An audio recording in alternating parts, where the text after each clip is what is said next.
welcome to the Everything Voiceover Podcast. My name is Justin D. Torres. The Everything Voiceover Podcast is brought to you by The Voice Realm, where only professional voice actors are listed.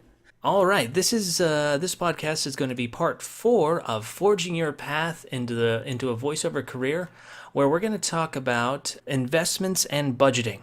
And this particular part of the podcast will be dealing with the in-studio voice actor. Now, if you had listened to the last episode, we talked about 4 questions where, if you want to get into voiceover, what do you have? Money, time, effort, patience, and hopefully when you listen to that and you wrote stuff down, you really did some kind of soul searching and figured out what exactly you're going to go for, because everyone will probably end up being both an home studio voice actor and an in-studio voice actor, but when you're first starting out, you want to try and go after one at a time. And you'll find out today the reason why is that there are very specific large amounts of investments of time and effort. There's specific amounts of money that you will lose if you don't focus on the right things, focus on the right goals that you're going for.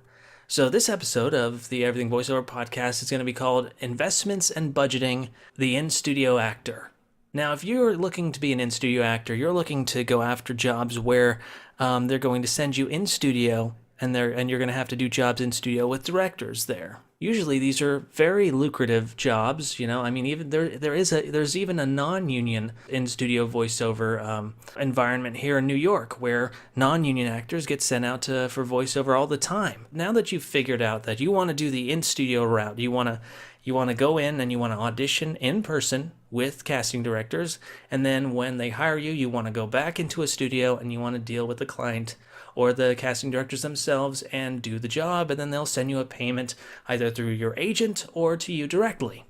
So there's going to be 3 main focuses you're going to be spending your money and time on. The number 1 thing is voice acting. The number 2 is voice coaching. And the number 3 is getting an agent or a casting director. Those are going to be your focuses. Now let's talk about number 1, voice acting. Classes for voiceover can range anywhere from $100 to thousands of dollars, depending on what you're looking at and what they're looking for, and how long the classes are and how many classes there are. So when you are looking for classes, number 1, you want to make sure that you're looking for voice acting classes. Usually they're in the terms of commercial voiceover, or could be audiobook voiceover, or there are cartoon voiceover acting classes, and those are more lucrative if you are going in for a cartoon type voiceover type of thing. The unfortunate thing about that, as I said in previous podcasts, is that what ends up happening is you want to try and work on a unique voice that will be useful. If you're just doing impersonations of Mickey Mouse, no one's going to care. So you're not really looking for your voice that you're going to be making a lot of money from. You're looking for unique voices that they can be like, oh, I've never heard that before. I think I have a cartoon that you would be perfect for, So you want to make sure that they're voice acting classes, regular acting classes, theater acting classes, musical acting classes. Those are all great. But if you want to spend your money correctly and you're trying to forge your path into a voiceover career, you want to try and look for specifically commercial voice acting, or just voiceover acting in general. There's a bunch of classes out there, but when it comes to voice acting classes, you want in person more than you want Skype or Google Hangout classes. Unfortunately, with those ones, if you're at home, you're not in front of people. You're not talking to a casting director. You're not getting up, and it's not the same feeling. If you're going to be doing a lot of classes at home, you might as well be a home studio voiceover actor. Because what you want to do, and this is the thing about in-studio voice actors, you're going to be going out a lot. You're going to be dealing with a lot of people, and voiceover classes, the ones that you do take, should be in person. And they're going to cost a little bit more, and they're going to take up time, and you're going to have to find what days of the week you have free, and you're going to have to go out there, and you're going to have to meet fellow voice actors, and you all can practice together. You can also meet good casting directors and get on their good side, and you're dealing with human beings. These classes that you are taking are twofold. Number 1, they are putting you in. They're helping you learn the function of voice acting, and number 2, they're getting you in front of people that you want to work with. So that's all you should be looking for. Occasionally, you'll be able to meet other voiceover actors and be able to work with them as well. That'll help. You should try and shoot for 1 to 2 voiceover acting classes per week. If you can't do that, I realize it's totally hard to do because depending on where you're living. If you're living in New York, you could probably do it. In LA, you could probably do it. But everywhere else, it's going to be a little bit tough, and you may have to do in-person classes combined with online classes. And that's unfortunate, but you're going to be classes are imperative for you to get better at voiceover, especially if you've never done it before. You're going to have to take those classes. Next up on the list, number 2, is you're going to be investing in a voiceover coach or voiceover coaching sessions. Voiceover coaching sessions are usually one-on-one. You and the voiceover coach, and you're trying to figure out, they're going to teach you how to voice act. Now, one-on-one is much better because you're utilizing the classes for that networking type of experience. You can definitely be coached by a casting director or an agent of some sort, and that's great. That's twofold. As a matter of fact, I trained with Dorianne Elliott, who is a casting director, and she's really great. It's going to cost a little bit more, but it will be very useful because you're doing the twofold setup of you're learning voice acting, you're networking, you're getting in with people you want to work with a lot. What I would recommend is that you take one coaching class with someone, feel them out, figure out if you like them or not, and see if they're working well. And if they're trying to sell you on other classes, don't take them. And if you like them and you're like, all right, I want to give this person a try for like a month, take the other class, and I want you to come in with a goal. I want you to come in with a written out goal of what you want to do, what you want to get out of this particular class with the coach. Goals are really good because what happens with a lot of coaches is if you don't have a goal, they're just gonna have ideas of things that they want to do with you when they come in. Today we're going to work on promos. Today we're going to work on voiceover. Today we're going to work on commercials. Today we're going to work on ways to help your breath. When in actuality, you need to tell them what you want from the coaching class. You need to tell them, here's a good idea of goals. You could tell them, listen, I'm trying to shoot for a demo within 2 months. So if we could start working on forming forming scripts that work for me, forming a voice, and shooting for a specific type of demo that I want to get out to casting directors, then that's a good goal to come in with a coach that you like. Another thing to ask for is I'd like to figure out what my voice is and really hone into how I'm going to be how I'm going to make money off of this. Another good idea is to say, I'm going to be meeting with casting directors in 2 months, and I just want to be ready for it. If the coach gets excited and they're like, yes, okay, all right, great, we'll start working on A, B, C, and D. We should get you. I'm going to start looking for stuff. If they get excited about it, then that's a great coach. If a coach feels like you're doing things too quickly, then they may not be a great coach. Then again, if you're very new to this and you don't know what you're doing and you haven't really figured out the skill and you're not as patient with yourself and maybe you're not as good as you should be, that the coach might tell you, listen, I'm willing to get you to work towards that goal. I'm going to try and make sure that you're ready for the demo. I think it might have to take a little bit longer, but my goal is to get you ready for the demo. That's great. But if their coach just is blatantly telling you, I don't know if you'll be ready in a month or 2 without actually working with you and seeing how much and how hard you work, if they're already giving you, trying to knock back your drive, then they're probably not as good of a coach. Another thing is if a coach gives you homework to do, that's perfect. If they want you to come back with things that voices that you sound like, that you've studied, that's perfect. That means that they're asking you to do work outside because they know that you're committed to it. And then when you come back, they'll ask you, what did you do your homework? What'd you find out? And then that's perfect because they're forming. Homework is good. Homework is good. They should be telling you of books to read or things, classes to take, things to do. A good coach will try and get you in front of good people. Speaking of good people, the Everything Voiceover Podcast is brought to you by The Voice Realm, where only professional voice actors are listed. I've been with Voice Realm for quite a bit, and they've been really helpful, and they've got good jobs there, and they're good people. And if you look at the reviews that I put on YouTube.com, it'll give you a little bit more information on that. But that was more for home studio voice actors, whereas this particular podcast is for in-studio voice actors. Next up, now if you remember, we already went in through, you want to get a voiceover classes and voiceover coaching. The next part is getting in front of casting directors. Now, if you're in an NYC or if you're in LA, there's ways to get in front of casting directors and agents. Number one is pay-to-play one-on-ones. This is where you go to like a class, and then the agent comes in, talks a little bit about themselves, and then you essentially, all the class goes out the room. What individuals come back in and they talk with the agent for a second, maybe ask a couple questions, perform for them, maybe do an audition, and then they say, "Oh, great! Did you have your? I'll have your information on file. We might be able to call you in at some point." These are like shots in the dark. And larger areas like LA and New York, like if you're in New York, you could look for things like Actors Connection, one-on-one. There's a bunch of little one-on-one casting director meetings that happen all the time in New York. Now, here's a note. Do not do this unless you've had a few classes or probably a few coachings under your belt. Networking is a huge part of being an in-studio actor.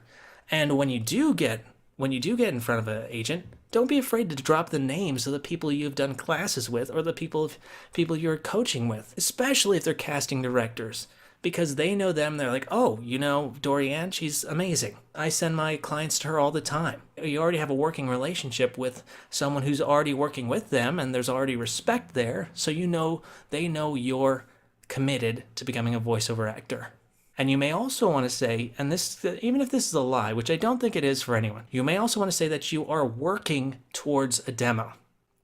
Especially if you've told your coach and it's like, "I would like to make a demo soon," or "I'd like to shoot for making a demo soon." Tell that to the casting director, because that screams that you are serious. Because occasionally actors who are good at theater or they're good at film will just kind of dip their feet into voiceover, and you don't know if they're 100% committed. They have all these other things that they're doing. Will they do voiceover as well? I don't know. So they really do, casting directors really do value true voiceover actors because they've already spent a lot of money in the craft of voice acting. That's not to say that if you're an actor, it's not going to work out. Absolutely not. There's plenty of really amazing actors out there that have done so well in voiceover acting. But I'm saying when it comes to meeting an agent for the first time, don't be afraid to say that you're working towards a demo. Don't be afraid to do that. Now, the other way you can get in front of casting agents is through classes. Like I said before, if you're going to take a class, might as well kill two birds with one stone. Take a class with a casting agent or a casting director. They're going to be coaching you. They're going to be listening to your voice. They often will, if they like you, they'll ask you to come in and audition for them for specific things, because a casting director makes money if they get the client what they want. And if your voice is suddenly on the tip of their ear all the time, then they'll send you in, and that's amazing. If you don't have an agent and you're pulling jobs, you are automatically gold for agents, because you're essentially getting an agent to come in and take 10% of your money just to send you out for more stuff that you are already good at. That's great. There are other means in which you can get a voiceover agent or work with a casting director, and that's occasionally through like acting schools or improv schools in particular. There will be casting notices sent out through those schools to students. And that's, I wouldn't join specifically for that, but personally, I've been doing improv for a while, and I occasionally, once every month or two, maybe once every 2 months, will see an acting gig or a voiceover acting gig or a commercial gig where they're specifically looking for people who are from improv school, or they're specifically looking for people of a specific, who know how to act a specific way. So this is another means of getting auditions for in-studio voiceover. Now let's get down to brass tacks here and talk about budgeting. I know it's tough because, there's this concept that voiceover is easy money, and in a way it is, and when it comes to per hour basis, you're making a decent amount of money per hour, but unfortunately, we're not working 8 hours a day. I wish I could get up in the morning and do 5 jobs for the first hour, 5 jobs for the second hour, and then just do it throughout the day, and then by the time my day is over, I will have enough money for 2 or 3 months of rent. But that's not how it goes. Unfortunately, you may work a small amount of time, but the rest of the time you're going to be hustling. So here's the budgeting aspects for an in-studio voice actor. You should be trying to take 1 to 2 classes a month. Now that will cost you maybe $300 to $600 a month, maybe even more depending on the classes. These classes should be in person. I mean, but you can probably half it with one Skype class and one regular class. You should also be doing 2 to 4 coaching sessions a month. And these are goal-oriented coaching sessions with someone you really like, that works with you and then works well with you. And that you don't be afraid to say no to someone who you do not like. Don't invest in something that you don't like. You want to be able to look forward to being coached by this person. This will cost you maybe $100 to $400 a month, sometimes even more. These coaching sessions should be in person. I realize that if you're in an area where there is just no coaches around, absolutely do the coaching sessions online. But don't be afraid to reach out to some really good people for online coaching. If you have nobody near you and you are stuck with Skype as your ability, then shoot for the stars. Look in New York for some good coaching people. Look for LA for some great coaches. Look for casting directors. You have the world at your fingertips. Might as well put the money where your mouth is and try and get the best coach around to get you going in the right direction. After you feel like you're kicking ass and you're taking names and you're doing what you need to do as a voiceover actor, go in and do the one-on-one meet and greets. Those meet and greets occasionally cost maybe $35 a month, maybe $100 a month. Sometimes they're about $30 a meet and greet. You could spend at Actors Connection up here, you could spend like $40 or $50 and just do 10, 12 meet and greets a month, maybe even more. There's a bunch of them every week. I mean, there was a point where you can actually get like an unlimited number of meet and greets and you can just go every day there. It's a little overkill, and you're going to be auditioning for musicals, and you're going to be not auditioning, but you're going to be meeting with agents that specify in theater and straight theater and musical theater, and then they're going to be film agents, and there's going to be television agents, and there's going to be soap opera agents. So, you want to be able to focus yourself on the voiceover aspect of it. So you don't necessarily need to do all of them, but you do want to shoot for specific voice acting, casting directors, and voiceover agents. Those are the people you want to work with. So we're talking about $400 and above per month. The difference between this and the home studio is that you're going to be spending a lot more up front for the home studio, but it's not going to be on a monthly basis. The major payments you're going to be doing from a home studio are going to be right up front. It's going to be a lot of equipment, and then you're going to be doing a yearly fee for certain pay-to-play sites. Here, you're putting a lot of money, not as much as the voiceover home studio thing, but you're going to be putting a lot of money into classes and working with people, and the side goal of that is to also use that as a networking aspect to get you in with people that you need to know. And the thing about that is, if you feel like you're a vet and you've had a couple jobs under your belt and you know what you're doing, and you feel like you can you know how to act, and maybe you've taken a couple voiceover classes and you're like, I'm good, I know what I'm doing, then skip the classes and coaching per month and go straight into meeting with agents. But I would say, if you meet with agents for like a month or two and none of them call you back or anything like that, then go do the classes, do the coaching sessions. Skill doesn't necessarily get you jobs or get you in with agents. It's about who you know. It's really a networking aspect. 50% of this is networking. Who you know, who's worked with you, do they like you? Do they think that you're good at what you do? And have you invested in yourself when it comes to that kind of stuff? They want people they can work with. People who are fun, people who go out, people who do classes, people who are working towards a goal, people who are constantly getting better. So, when you get here and if you feel like you want to skip the class section, do it. But, hold your feet to the fire if you can't pull agents right away. The classes are there. Even me, I haven't done classes for a while, and I'm aching to do a class. Even though I'm doing pretty well as a voiceover artist, I want to be able to network more, because that can only get you more money and more jobs, because you are investing in yourself and you are networking.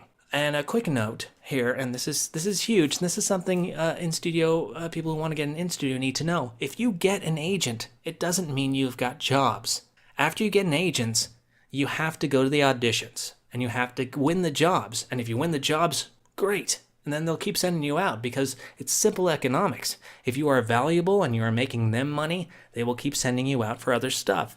If you're like me, I got an agent very early on, and they sent me out a couple of times. I didn't pull jobs. For a good year, I did not pull jobs. It didn't mean that I was not necessarily a good actor or anything like it. It just meant that for some reason it wasn't working out for me. And if you think that you're going to land an agent and automatically get jobs, this could easily go. It could easily go the other direction. The other thing is, like, if you get here and you automatically land an agent and you get jobs, that doesn't mean it's going to be the same way for the rest of your voiceover career. The key to keep you going, even when times are bad and you're not pulling the jobs and you haven't gotten the agent, the thing to keep you going is that you have to keep training. You have to keep networking, and you have to go. The training never ends for an in-studio voiceover actor, and the networking never ends. And the cream that rises to the top, the people who are really good, they are good networkers, they are good people to work with, they are grateful people, they are nice people, they are people who aren't afraid to send out a postcard to thank the people they've worked with. They are people who go visit their agent every now and then and say, hey, I'm doing this, you should probably come by. Believe me, it is being an home studio voice actor is very different than being an in-studio voice actor. And in a way, the perfect in-studio voice actor is someone who's pretty cool. They go out there, they're extroverted, they talk, they laugh, they hang out, they do everything. They know people. It's very cool. I mean, I've met a couple of really great in-studio voice actors, and I know exactly why, because they attract, they're really cool people. Home studio voiceover actor is very different. Like you can be you're in a little hovel for a long time making your own money, a little hobbit inside a hole, but you're doing good. There are two different ways of going about this. Now, I hope this doesn't make people feel like this is a daunting task, because it's not. If you've got the money and you've got the investment, this doesn't take that long. I think you can train a person to be a really great voiceover actor if you train them with the right people within 3 to 4 or 5 months. And I think you can do that too. So this would technically be Forging Your Path Into Voiceover Part 3, but we haven't gone into the home studio voiceover part. So the next episode is going to be Forging Your Path Into Voiceover Part 3B, the home studio voiceover investments and budgeting section. Big thanks out to our sponsor, The Voice Realm, where only professional voice actors are listed. Thank you guys for listening. Be sure to follow us on Twitter at EverythingV, or, check us out on Facebook. My name is Justin D. Torres. Thank you guys so much for listening. Be sure to follow us on SoundCloud or follow us on iTunes. Have a great day.